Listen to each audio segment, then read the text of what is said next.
Hi everyone, this is Kibo Vlog, si Filipino actor based here in Saudi Arabia and welcome back to my channel. Agad-agad gawa natin to ng reaction video. Ang maybe compilation kasi kahapon talaga hindi na ako nakagawa ng reaction video. At kahapon medyo medyo sa feeling lungkot-lungkutan, should I say.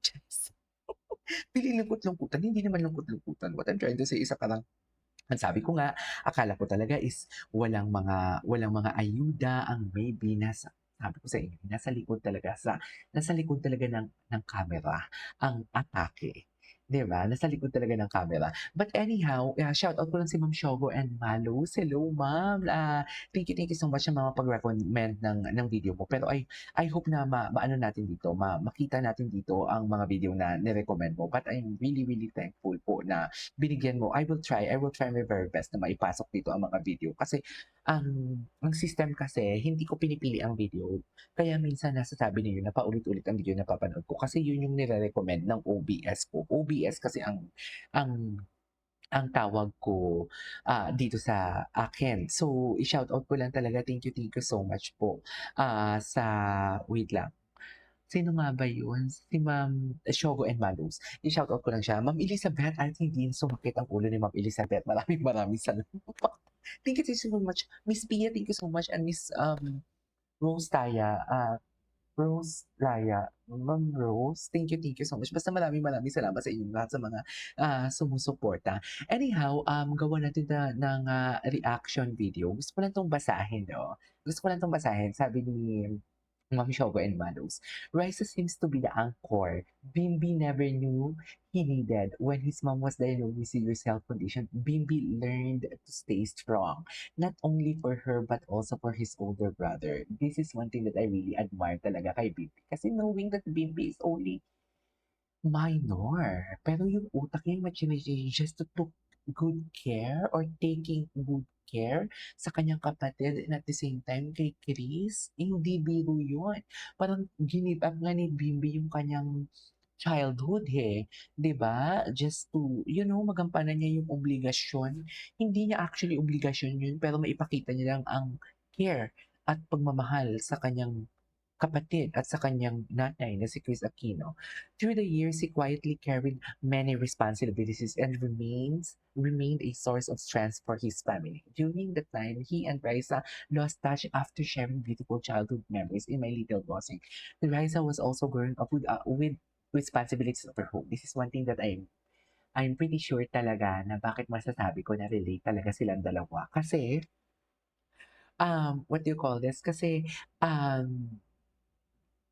sabihin man nating mayaman si Bimbi, sabihin man nating hindi, sabihin natin mayaman si Raisa, sabihin natin mas mayaman si Bimbi. We cannot deny the fact, 'di ba? Pero, parehas sila ng pinagdadaanan, eh. Ako kahit sabihin ko mahirap ako, parehas kami ng pinagdaanan ni Raisa kahit mayaman si Raisa. Kasi naging breadwinner ako. It's just like yung financial capabilities lang talaga yung medyo, hindi kami pumantay doon, 'di ba? Pero the experience itself, the sacrifice itself, the feelings, pare-parehas tayo. Actually, ikaw kung breadwinner ka, pare-parehas tayo lahat. So we can relate talaga. During the time, he and Raisa lost touch after sharing beautiful childhood memories in My Little Bossy was also grown with responsibilities of her own, helping care for and support her family. Maybe life allowed them to take separate paths so that they could first learn strength, resilience, and compassion on their own. And now that the right time has opened the door for them to reconnect, perhaps they are being given the chance to become each other's safe place to support one another. I love it.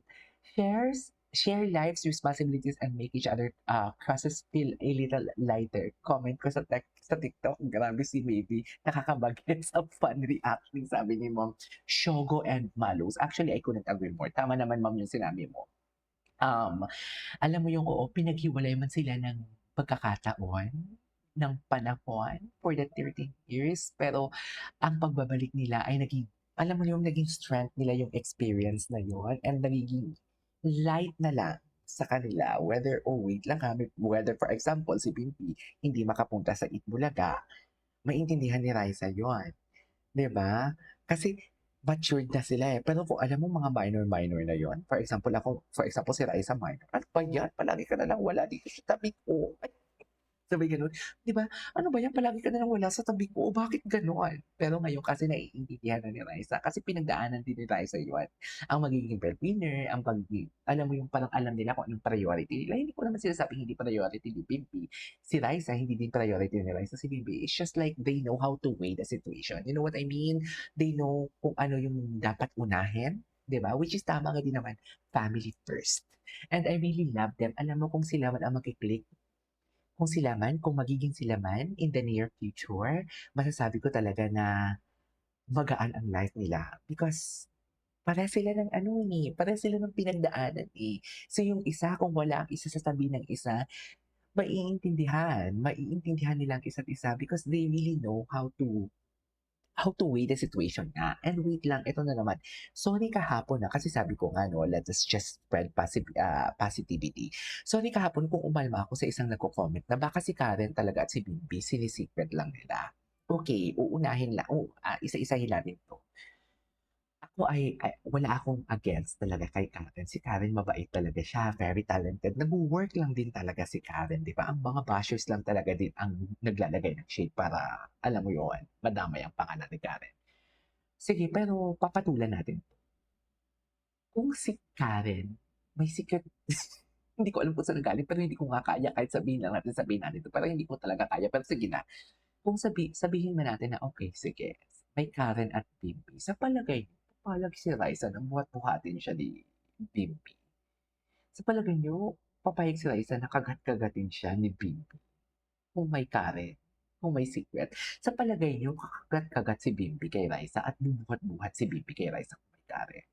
Come to think of it, 'di ba? Kaya always think before you click for today's video.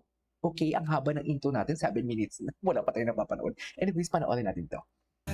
Ay, ano 'to? Ay, may show si Bimbi? Bimbi without Raisa?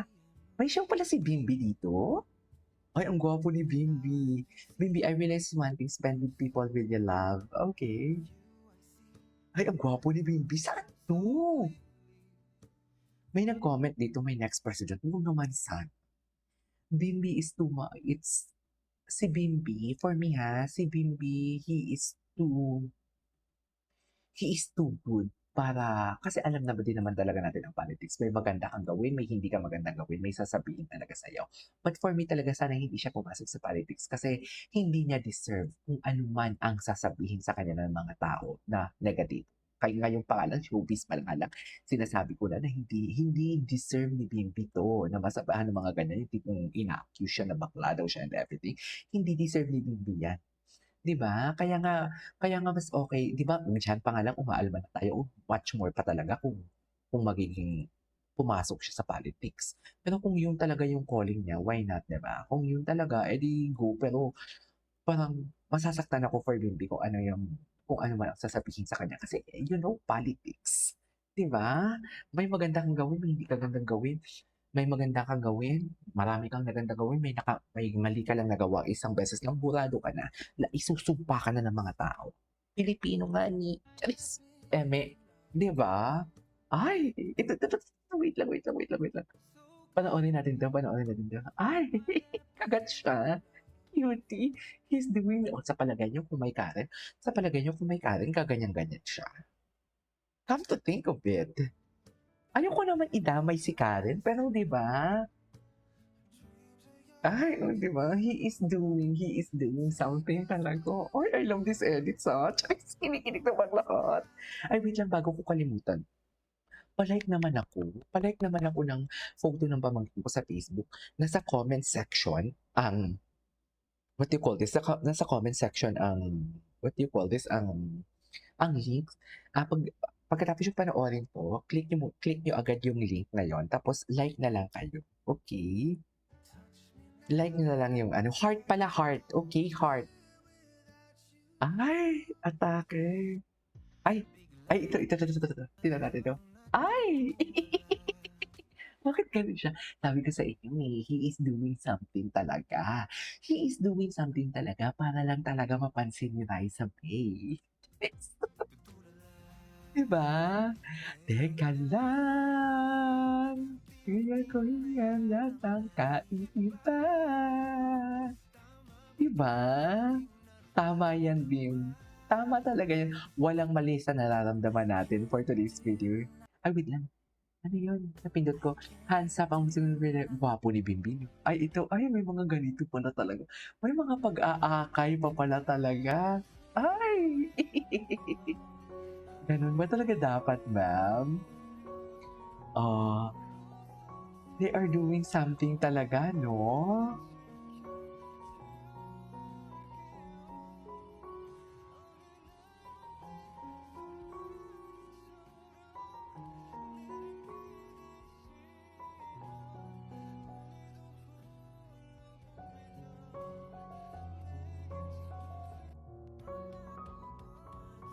Hintay. Iba talaga. May atake pala talaga sila dito. Charis! Oh my God, they're really sweet. Saan tayo dalahin ito?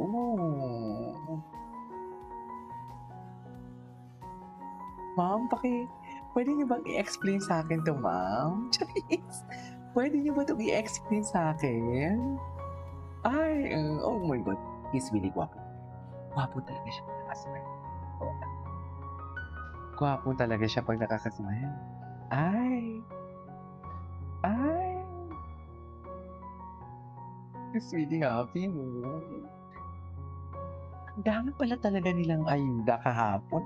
Akala ko talagang wala silang interaction. Sa true lang.